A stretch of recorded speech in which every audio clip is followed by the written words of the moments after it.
Good to see you. Welcome to this episode of Vaartaalaap. Pleasure to have you. How are you doing? Yeah, doing well. How are you? Doing well as well. So we live in COVID times under lockdown, and for my viewers, Ross is currently based in Seattle, United States. He's working with Amazon as a finance manager, has over 10 plus years of work experience, and is a Purdue Ukraine Art alumnus like me. Yeah. Anything to add there, Ross, that you want to add to your profile? Boiler up. Yeah, Boilermakers. We are all Yeah. Boilermakers. Yeah. Great, great. So to get things started, Ross, uh, we live in digital times, and cloud as a technology has really picked up over several years. So we hear infrastructure as a service, platform as a service, software as a service. How do you see this evolution that has happened specifically in cloud over the last 10, 15 years? What has triggered it? Yeah. I think there's a couple things that stick out to me, and again, some of my responses I may be biased, working Mm-hmm. or looking at things from primarily a cost or finance standpoint, right? But Mm-hmm. I think that's one thing that really sticks out, and that's pretty prominent. As companies are considering moving to the cloud, is Mm-hmm. the cost profile, right? So Okay.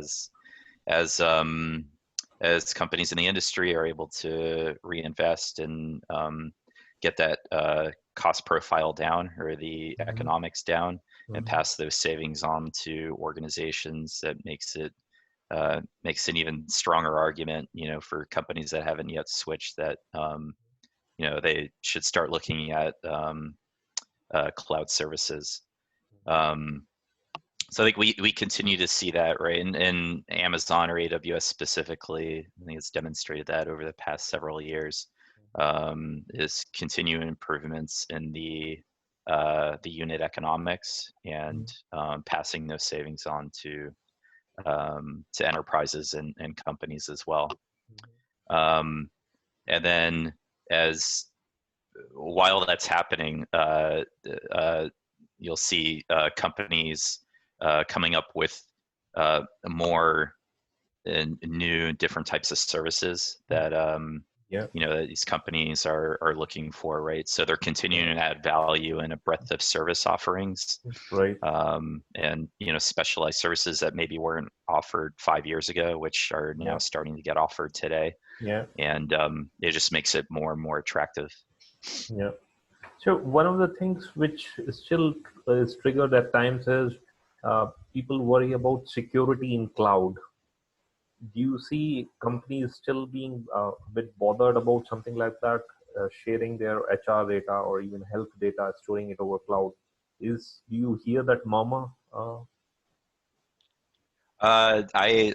From on my side, my perspective, no, I haven't heard much of that, but that there may be some concerns there. I do know that at least AWS specifically, and I'm sure Microsoft and some other competitors offer as well, but we offer services or offerings that are specifically for um, extended retention data, and that's typically is is offered specifically for industries like healthcare, um, where there's legal requirements around how Mhm. long the documents need to be maintained or stored, so 10 years Mhm. or something. um, and again, so services that are specifically targeted to those companies, and that data is pretty sensitive as well. But I think those offerings are pretty popular, and pretty attractive to some of these industries. Okay. Government work as well. Yeah. Okay. So in terms of the industries that you see who are getting into the cloud, be it software as a service or wanting infrastructure as a service, what sort of industries do you see are more attuned to cloud? Is it more on the retail, health sector, government? What are the major industries? Uh, yeah. I so I can't speak to that in detail, right? That's Exactly fine. who biggest No. clients are, biggest industries. But I mean, to me, it seems pretty broad based. Mhm. So there are industries and companies that are pretty top of mind, and this stuff I think is some relationships that AWS has with some enterprise companies Mhm. is pretty well publicized. So Mhm. streaming video, right, and Mhm. Netflix being a pretty large customer. Mhm. Yeah, there are a lot of retail sites, and Amazon itself is a pretty Right. big customer. Right. Um, but we see other sectors, new sectors and new industries that are becoming clients or customers of AWS. And again, as we continue to offer Mhm. new services, so some healthcare industry that we mentioned. Mhm. Um, AWS specifically is doing really interesting things with satellite technology, right? And Mhm. there's a new ground station offering that is attractive to some new sectors that maybe wouldn't have been, Mhm. um, you know, primary customers for existing offerings previously. Mhm. Um, so it seems like they're doing a pretty good job um, of attracting um, enterprise companies across various sectors. To me, it Mhm. seems broad based, but I don't know what that distribution looks like. Okay. So coming Yeah. to the finance and costing side of it, where you are closely involved, do you see a lot of usage of a good old DCF or multiples model while you are creating some scenario planning? Are they still relevant in the work that you do? DCF models. DCF or using multiples, are they still in use? Oh yeah, yeah. Actually, they are, and that's it's funny. That's coming out of B school or coming out of finance. Yeah. Hear that? Okay, that's very academic, but Yeah. in organizations, you maybe don't see the traditional usage of that as much in Yeah. corporate finance. Yeah. But we definitely look at things from an investment standpoint, and uh, I don't think that would be Amazon or AWS specific. I think the Mhm. cloud industry in general, like if you're looking at Mhm. Microsoft or Google, Mhm. likely doing the same thing. The business is so capital intensive. Mhm. Um, when you're spending billions annually, Mhm. that you need to have a pretty rigorous look at what you expect return on investment to look like. Mhm. So that is pretty prominent in our in our work actually, Mhm. particularly when looking at the potential of expanding the infrastructure network into new geographies and things like Yeah. that. Yeah. What does that cost profile look like? Mhm. What do we think the demand for services in that area will look like? And that you Mhm. usually need a long-term view for that. So what Mhm. does this look like over 5 years or 10 years or 15 years? Okay. And do Yeah. you also So, utilize something like real options? Is that also part of your scenario planning that you do? Is it also involved? oh, yeah. Well, it should be more. I mean, I think that's something that's more discussed anecdotally, like Yeah. optionality, Yeah. right? And it's so we have similar concepts that are um, maybe on from that perspective not as rigorous, but Mhm. yeah, I mean that's part of the discussion as well. So we Yeah. have some pretty traditional DCF views or long-term, cash flow, discounted Yeah. cash flow, and Yeah. in addition to that, it's what sort of optionality does this give us? Yeah. Yeah, is this a reversible decision or not? Yeah. Sure.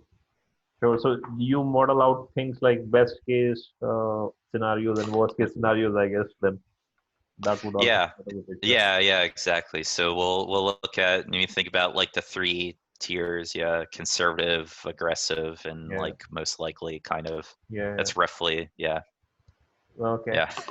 Cool. So when you look at offering any, if a competitor is looking at utilizing a particular service portfolio with a cloud provider, say they want to use infrastructure as a service, they also want to use softwares, they want some additional facilities and error tracking and all. How do you go about building a portfolio, a cost perspective for them? Uh, yeah, so that's I think there's some limitations in how detailed I can get into that response for a couple of reasons. Yeah, Sure, sure. one is my area of focus, um, which is specifically on the infrastructure cost side, which is Mm-hmm. really about all the capital that goes into actually building out the data centers and the network and everything.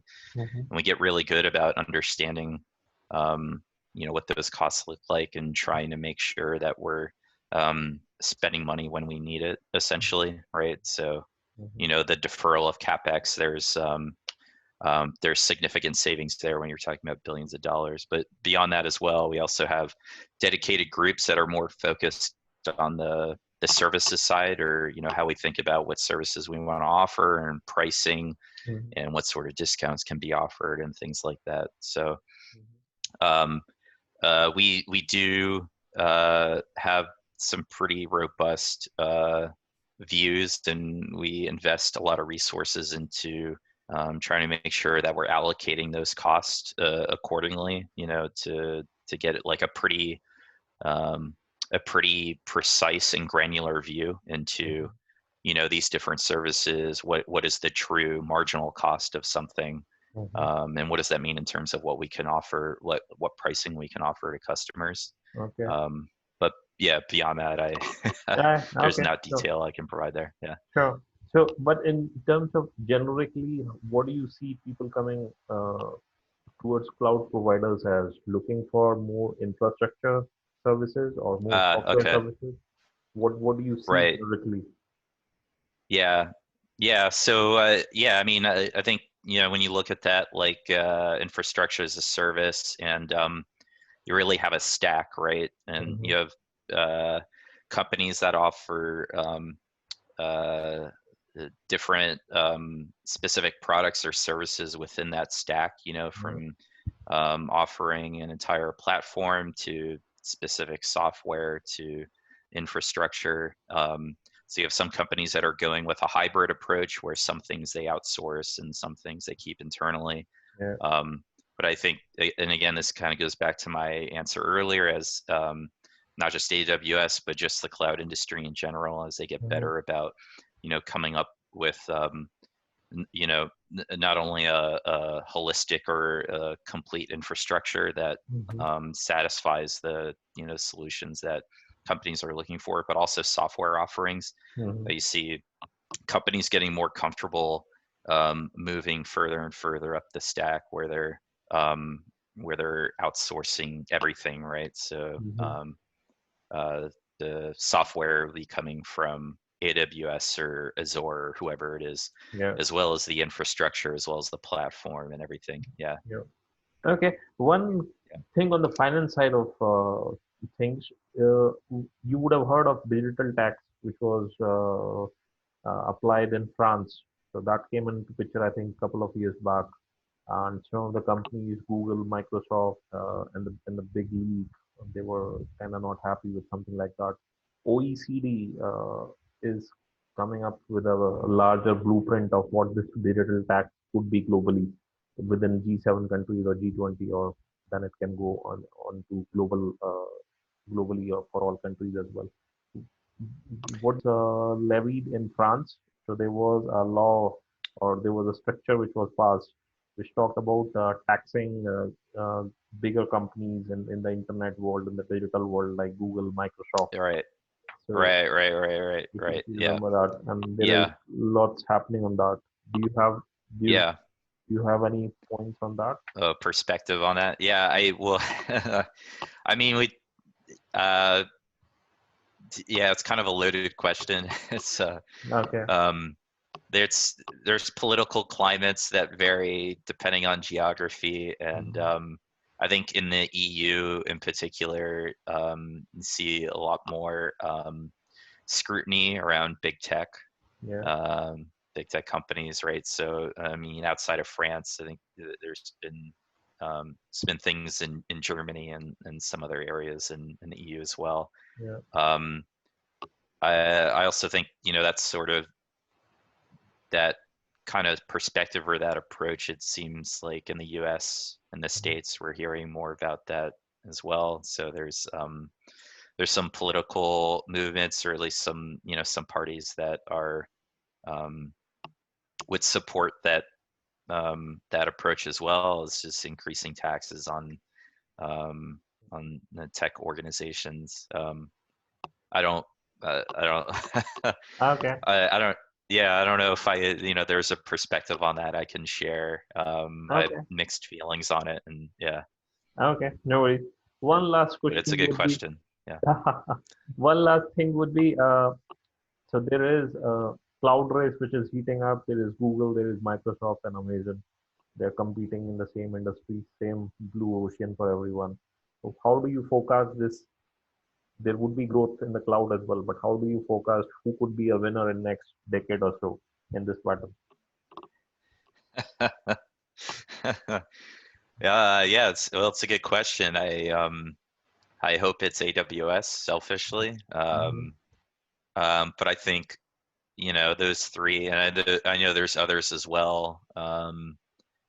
But I think those three in particular, they're like really intelligent people, really great resources, well funded, really innovative. So Hmm. um, I I don't I don't expect there's going to be like a winner take all Hmm.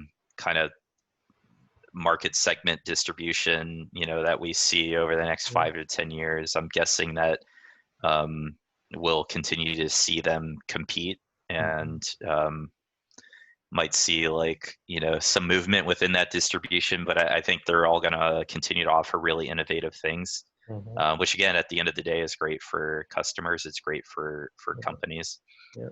and it's great for the industry.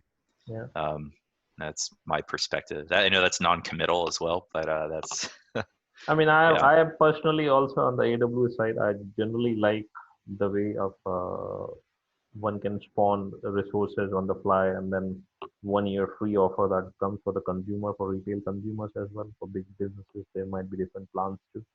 So yeah, AWS is surely a leader, but yeah, you were right. There is competition, and and that brings something good for the consumer to bargain against all the players. yeah, So yeah. we are. It'll it yeah, it'll be interesting. I mean, Azure looks like it's growing pretty well. There's pretty Mhm. strong growth there. So I'm really curious to see what happens. Again, just speaking as an individual, Yeah. um, what happens with Azure over the next 2 or 3 years. Yeah, Sure. Great insights, Ross. yeah, Thanks for your time today, and I hope in future we can have further discussions in your personal capacity on some other topic as well. Maybe core finance someday.